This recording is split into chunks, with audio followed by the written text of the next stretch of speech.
दोस्तों, जब यूएसए पर 9/11 हुआ, सबसे बड़ा आतंकी हमला, उसके बाद जो यूएसए था वो कुत्तों की तरह ढूंढता रहा ओसामा बिन लादेन को कई सालों तक। और ओसामा बिन लादेन मिला कहाँ? पाकिस्तान में। और फिर उसका इनकाउंटर हुआ, उसको मारा गया। लेकिन उसके बाद यूएसए का सबसे बड़ा आज तक का दुश्मन जो पाकिस्तान में छिपा रहा, बजाय उस पर कार्रवाई करने के, आज आप देख रहे हो कि यूएसए का प्रेसिडेंट गलबैयाँ डालकर उनका स्वागत करता है। और वहाँ पर वाइट हाउस पर उनके लिए, उसके प्रधानमंत्री के लिए, उसके जनरल के लिए लंच और डिनर का आयोजन होता है। और फिर भारत पर जब पहलगाम का हमला होता है, तो उसके बाद सारी दुनिया के सामने भारत ये ढिंढोरा पीटता है कि हम, ये टेररिस्ट अटैक था। पूरी दुनिया में अपने एमपी भेजता है कि उसको टेररिस्ट कंट्री घोषित करो। और उसके 3-4 महीने के बाद सारे देश, जो भारत अपने देशों को मित्र समझता था, वो पाकिस्तान का साथ डील करने लगते हैं, पाकिस्तान का साथ देने लगते हैं। यहाँ तक कि यूएई तो यहाँ तक एक डील कर लेता है कि जो भी आगे से हमला पाकिस्तान पे होगा वो यूएई पर ही हमला समझा जाएगा, वो चाहे युद्ध हो या किसी भी तरह का अटैक हो। और उसके 3-4 महीने बाद भारत पाकिस्तान के साथ खेलता है एशिया कप में। और पर्दे के पीछे सारा कुछ होता है, हाथ भी मिलाए जाते हैं, लेकिन पर्दे के आगे एक मीडिया द्वारा परसेप्शन बनाया जाता है कि भारत ने ट्रॉफी लेने से इनकार कर दिया, भारत के खिलाड़ियों ने हाथ नहीं मिलाया। तो मीडिया ने फिर उसको कवर देने की कोशिश की। पिछले कुछ सालों से ऐसी घटनाएं हो रही हैं वर्ल्ड लेवल पर भी और इंडिया लेवल पर भी, कि जिसका आपको लॉजिक भी नहीं समझ आएगा कि इसका लॉजिक क्या है। या तो हमारे नेता सिर्फ और सिर्फ चुनाव जीतने के लिए इस चीज़ का प्रयोग कर रहे हैं, क्योंकि अगर आप एक चीज़, अगर युद्ध हो ही गया है, अगर आपने बायकॉट कर ही दिया है, तो फिर खेलना क्यों? फिर क्यों, अगर आपने पानी बंद कर दिया तो फिर खेल क्यों नहीं बंद हो सकता?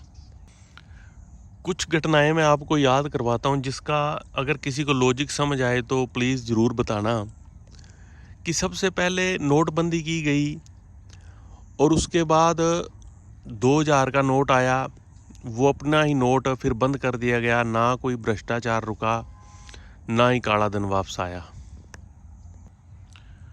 फिर एक बीएसएनएल को बंद करके जियो को प्रमोट किया गया और जियो ने 0 से प्लान शुरू किया और अब 1000 पर, अब पूरे टेलीकॉम सेक्टर पर जियो का ही राज है।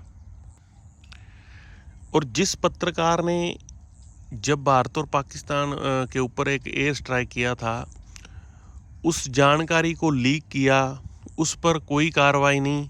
और जिस पत्रकार ने अंबानी अडानी की जो भी उनकी डील हुई, उनका पर्दाफाश किया, तो उनको निर्देश दिया गया सुप्रीम कोर्ट के द्वारा कि इसके सारे जो वीडियो हैं वो डिलीट किए जाएं।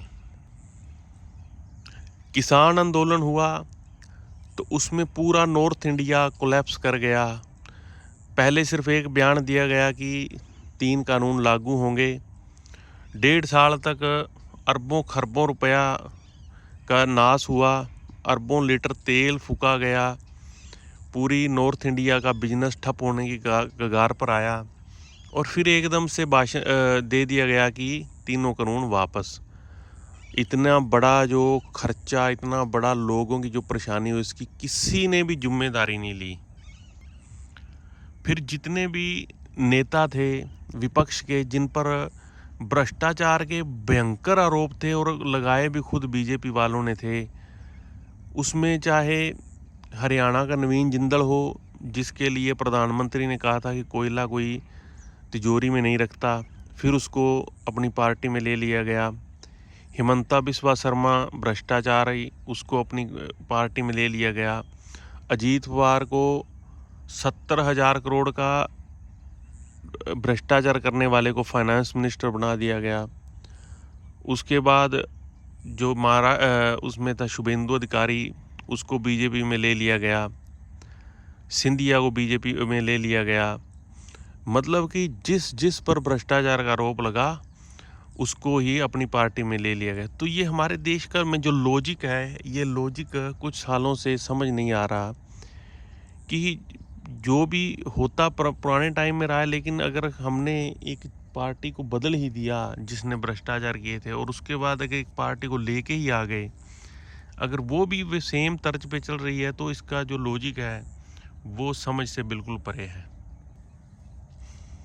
जब युद्ध के टाइम आता है तो हमारे देश में नारे लगवाए जाते हैं, हम सब एक हैं, और उसके बाद जो नेता हैं वो रैलियों में 80-20 माइनॉरिटी, बहुसंख्यक, इन चीज़ों के ऊपर भाषण देके अपना राजनीतिक उल्लू सीधा करते हैं। तो ये दोस्तों, देश में कोई लॉजिक बचा ही नहीं कि कोई एक लॉजिकली कोई बात हो। जितना इंफ्रास्ट्रक्चर बन रहा है वो धीरे धीरे करके गिर रहा है।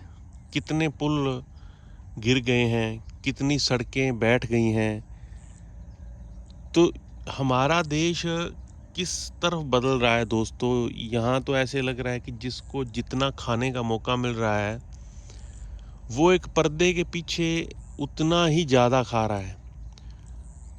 कम से कम जो चीज़ें जिस पर लोग प्रभावित होते हैं, जैसे पुल हैं, सड़कें हैं, उनको भी अब नहीं छोड़ा जा रहा है।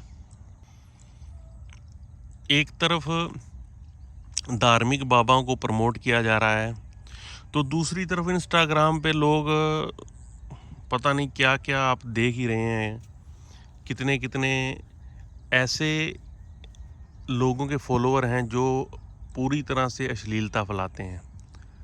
एक तरफ हम धार्मिक बाबाओं को अपनी राजनीतिक मकसद के लिए समाज में जहर घोलने के लिए प्रमोट कर रहे हैं, तो दूसरी तरफ हम दूसरे धर्मों का बहिष्कार करने पर लगे हुए हैं, उनको भला बुरा कहने पर लगे हुए हैं, और ख़ुद हम अपने लोगों को अंधविश्वास की आग में झोंक रहे हैं। क्या हमारे देश में आज आप सोशल मीडिया उठाकर देखते हो तो इतना अंधविश्वास, इतना लोगों में अनपढ़ता छा गई है। पढ़े लिखे लोगों में भी, जो अब पढ़े लिखे हैं उन्होंने अपना एक धंधा बना लिया। अब लोग जो कम पढ़े लिखे हैं उनको सुधारने की बजाय उनका शोषण करने पर लगे हुए हैं कि ये इनका पैसा कैसे खींचा जाए, वो चाहे बाबाओं के द्वारा हो या और नशे के द्वारा हो या किसी भी तरीके से हो। जो मंत्री हैं वो नाटक मंडली का हिस्सा बन गए हैं।